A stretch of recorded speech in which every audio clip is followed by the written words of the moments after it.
You ask Tiger to solve.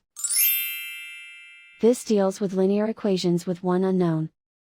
The final result is x equals -2. Let's solve it step by step. Group all constants on the right side of the equation. Subtract 10 from both sides. Simplify the arithmetic.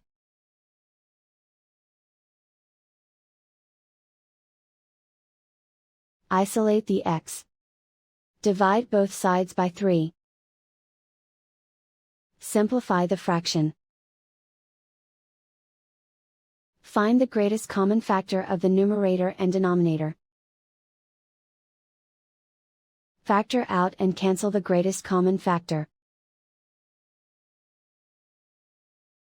And so the final result is x equals -2.